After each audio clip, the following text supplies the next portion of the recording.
नमस्कार साथियों। कहने को तो कहा जा रहा है कि उत्तर प्रदेश में राम राज्य है।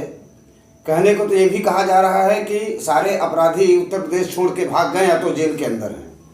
फिर ऐसा कैसे हो जाता है कि अखबार की सुर्खियों में रोज़ किसी न किसी को मारने की, ठगने की, हत्या करने की, ठगी करने की घटनाएं सामने आती रहती हैं और जनमानस उद्वेलित होता रहता है।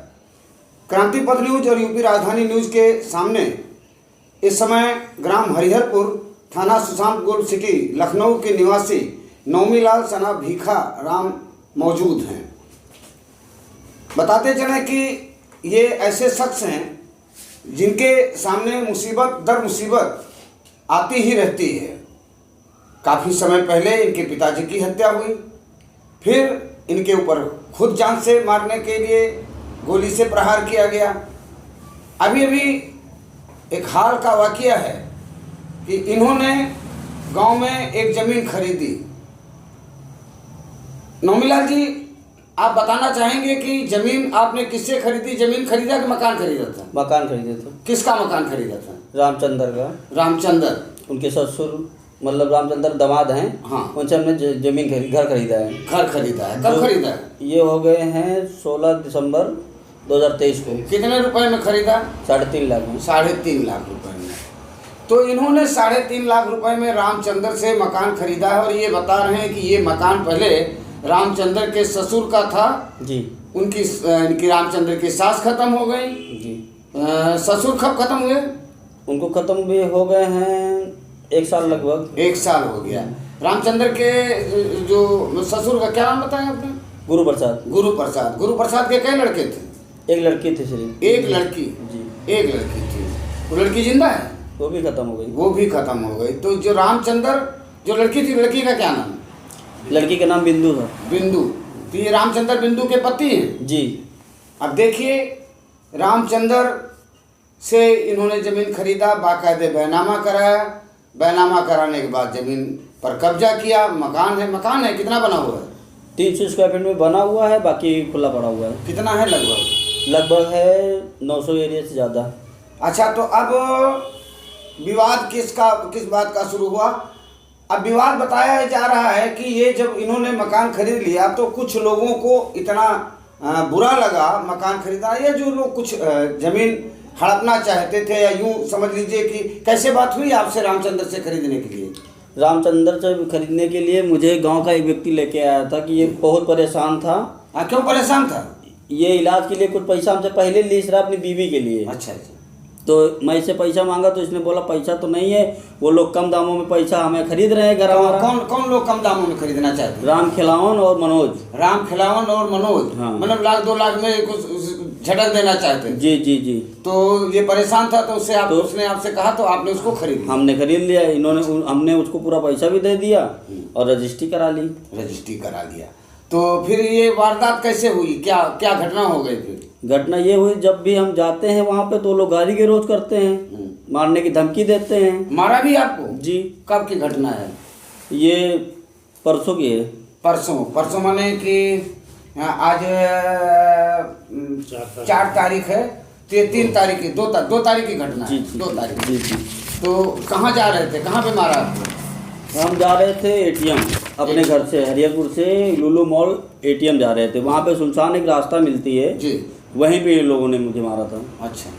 कै लोग थे मारने वाले? 4 लोग थे। कहाँ चोट आई आपको? हाथ में आई है। दिखा सकते हैं? जी बिल्कुल दिखा सकते हैं। दिखाइए।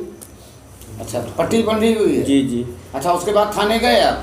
जी जी। थाने पे चौकी गए पहले, फिर थाने गए, वहाँ से मेडिकल हुआ हमारा। मेडिकल हुआ? जी। तो वहाँ पुलिस वालों ने वीडियो बनाया था? जी जी बनाया था। पूछे थे कि पूरी घटनाएं पूछे थे। लहूलुहान था? जी जी। खून निकल रहा, पूरे खून से निकल रहा था। वीडियो है हमारे पास, वो दिखा दे रहे हैं। हाँ, आप वीडियो, हम दर्शकों को वो वीडियो भी दिखाना चाहेंगे, इसी में इंक्लूड कंक्लूड कर लेंगे कि जो वीडियो वहाँ पर बनाया गया है। अच्छा, तो ये राम खिलावन वगैरह जो है अब आपको कह रहे हैं कि हम कब्जा नहीं करने देंगे? जी, बोल रहे हैं कि तुम कब्जा करने आओगे तो तुमको जान से मार डालेंगे इस बार।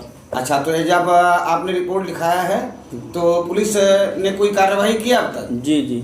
क्या कार्रवाई हुई? इसमें मुकदमा दर्ज हुआ है, 323 धारा लगी है, 506 धारा लगी है, बाकी अभी वो लोग घूम रहे हैं। अच्छा, तो काहे से धारदार हथियार से हमला हुआ? जी जी, धारदार हथियार से हमला हुआ। गर्दन पे हमारी वार हुआ था, हाथ आगे कर लिए तो मेरे हाथ ही कट गया मेरा। अच्छा अच्छा, गर्दन पे मारा तो आपने हाथ से रोकने का प्रयास जी, जी, किया, जी, जिससे आपका हाथ जो है हाथ में चोट आ गई। जी जी। तो बचाया किसने?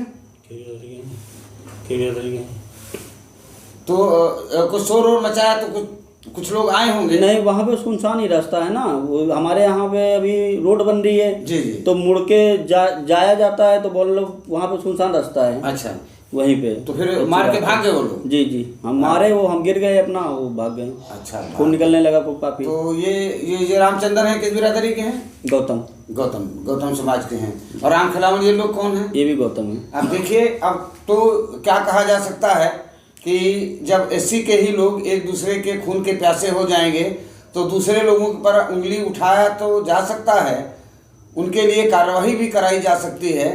लेकिन अब जब स्वजाति लोग जिनको समाज में जीने का, सम्मानजनक ढंग से जीने का अधिकार नहीं मिल पा रहा था, अगर आराम से एक रोटी खा रहे हैं और अगर वही लोग आपस में लड़ेंगे तो फिर काम कैसे चलेगा?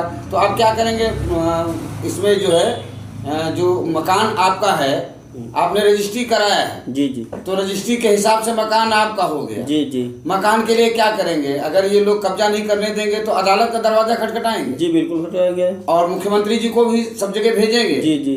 देखिए माननीय मुख्यमंत्री जी, कितना बेखौफ हैं लोग, हमलावर लोग, कि एक आदमी जो जमीन को खरीदता है बाकायदे राजस्व, यानी जिसको स्टैंप ड्यूटी कहा जाता है सर, वो बाकायदे सरकार को अदा करता है। 58-59 लाख रुपए की स्टैंप ड्यूटी अदा करता है। और वो लोग जिनके पास कोई प्रमाण नहीं, अब यूँ कहा जा सकता है कि जो गुरु प्रसाद, जिनका जो ओरिजिनल मालिक रहे हैं मकान के, वो मर गए, उनकी पत्नी मर गई, उनकी बेटी मर गई, तो लोगों ने समझा कि वो लावारिस हो गई तो ऐसे कब्जा कर लें। अब ये एक सज्जन सामने हैं जिन्होंने ईमानदारी से पैसा दे करके खरीदा है, फिर भी लोग वहाँ जाने नहीं दे रहे हैं और ये मारपीट पे आमादा हैं।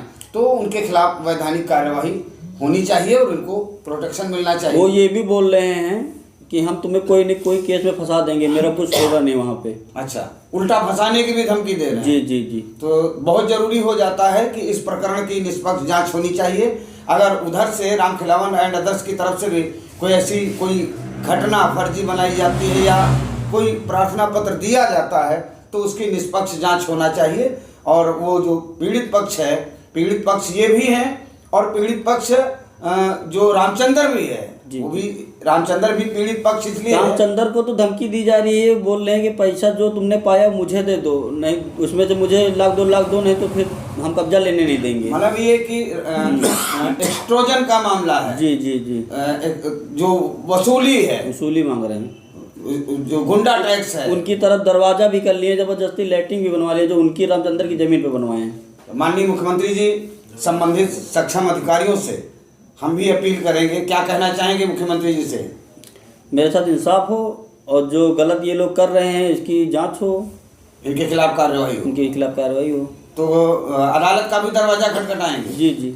चलिए, अदालत का भी दरवाजा खटखटाइए और हम आपकी आवाज़ अपने चैनल के माध्यम से मुख्यमंत्री जी को, प्रदेश के पुलिस महानिदेशक महोदय को और गृह सचिव को, सभी संबंधित और पुलिस आयुक्त महोदय को पहुंचाने का काम करेंगे और हमारा ये प्रयास होगा कि आपको इंसाफ मिले। धन्यवाद। धन्यवाद।